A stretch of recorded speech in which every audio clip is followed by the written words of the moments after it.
Hey guys, what's up? We had some very interesting news from September 8th to the 14th, especially now that we have MetaConnect just around the corner being this Wednesday, and as we gear into the holidays, you're going to see an influx in VR news. Starting right off, we have Star Wars Beyond Victory, which releases October 7th. If you've played Vader Immortal or Tales from the Galaxy's Edge, which are two games that I both love, especially the 3 episodes of Vader Immortal, then this is a game to look forward to. It's developed by these same people, and it's a mixed reality title. Now, at first, I was a little disappointed because when I heard of a pod racing game, I was expecting you to basically be in the ship playing, but this looks more like a board game approach, or as they refer to it, I think a virtual holotable. It's basically in your play space, and you're controlling a car how you would in a flat screen game, pretty much. However, there are a lot of immersive settings, and it seems like mechanics at play, so I'm really looking forward to this. They also have a playset mode, which is all like action figures you can put around your room. I gotta try this before I judge it, because I trust these developers very much with Star Wars. Next up, I talked about Dungeons of Eternity recently in a video, and it came out on PC VR officially September 11th, and it came along with the biggest content update yet according to developers, and it came with new characters, more weapons, and quote-unquote other surprises.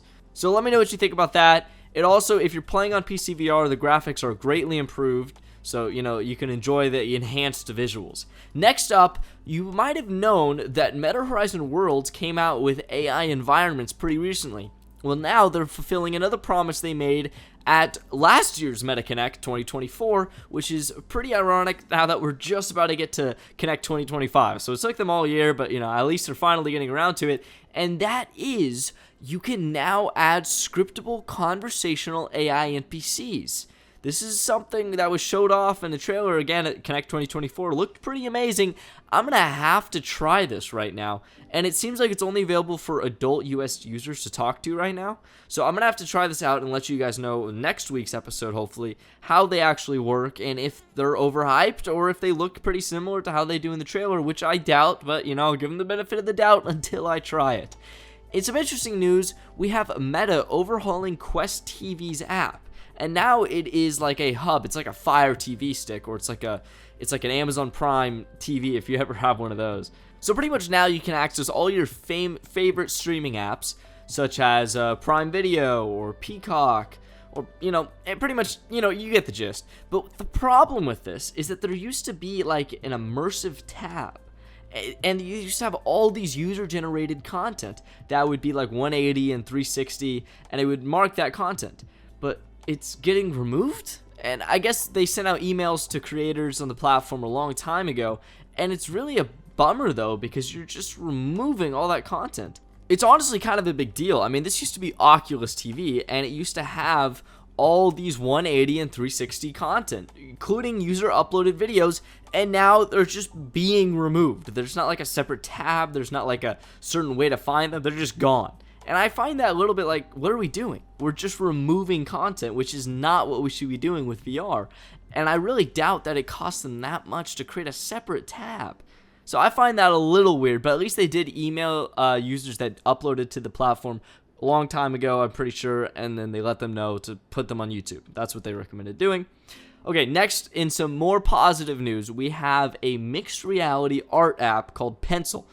And I've been keeping my eye on this one because it looks really interesting. It launched in early access last September, and it received its full release with more lessons, campaign mode, and a lot more.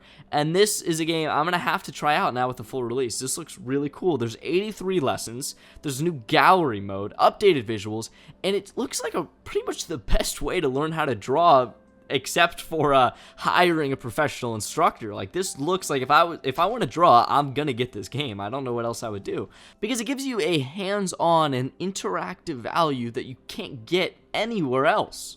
In some weird news that you've probably already heard about, the Nintendo Direct happened recently, and they announced that they are bringing back the Virtual Boy, which, if you know, was a pretty big flop for Nintendo. Their biggest flop, I might add, and it was one of the first VR headsets of all time, like pretty much the first consumer VR headset.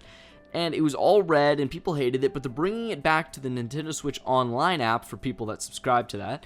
and you can play one of the 14 games that will be available. That was the entirety of the Virtual Boys lineup, making today's VR content look pretty meaty in comparison. It's $100, and it's an actual stand where you can slide in your Switch or Switch 2, pretty much like a cardboard. They also have a cardboard version, which is $25. So it's pretty much like a Google Cardboard or Google like Daydream, I believe it was called. Don't quote me on that. That came out like back in 2016, 2017, where it was phone VR. So this is the Switch console VR, which is a pretty similar thing, all things considered. Then we have Surviving Mars Pioneer, which it entered full release on Quest and Steam pretty recently, I think like a week ago, but now it is out on PSVR 2. This looks like a really interesting game. I mean, it was a top-down strategy game on flat screen like a little whiles ago, so it's kind of like if you know that game, it's going to be like that in VR. It's Quest 2 supported as well, so, you know, just in case you're worried about that. But the PSVR 2 game has native 90 Hz refresh rate alongside eye tracking for dynamic foveated rendering, and it also apparently takes full advantage of haptic feedback, and the developers are calling it the most fully realized form of the game you can buy is on PSVR 2. So if you want to play, that's probably the way to do it. And in our last bit of news, I have something that I really wanted to cover when I saw this come out. So first off, we have Walkabout Mini Golf. They have announced that there will be 2 new courses in 2025, and next month's release has not yet been revealed, but the one after that in December is going to be Alice's Adventures in Wonderland, which is going to be awesome, because I cannot wait to see what these developers are going to do, because this is one of the best VR games you can buy. It's just an insane game. I cannot talk enough hype about this, because if you told me that I'd be playing Mini Golf VR as one of my favorite games in VR, I'd say you're crazy. But the developers have taken so much time and passion and created the most fully realized version possible, and there are so many courses. It's just awesome. And the other thing I wanted to talk about is that they revealed the easiest and hardest hole in the entire game. So the hardest hole is hole 18 of Cherry Blossom's Night Mode. And that's interesting, because that would not have been my first guess, but it is a hard hole, so I can see why. In the easiest hole, and honestly my least favorite course, just had to throw this out there, is Mars Garden. And the hole is hole 15. I'm going to be having to replay both these courses and kind of see what I think about this ranking. But it's very cool that they would reveal something like this. On top of that, they also revealed there have been more than 2 billion plus putts, over 23 million total hours played, over 43 million total sessions played, over 55 million total fox hunt clues found, over 84 million lost balls found, and over 1 million gripped puppets deployed, and that came out, of course, on April 1st. This is just an awesome game, and it's a real celebration, so I can't wait to see more about what this game has to offer in the coming months, and maybe even years.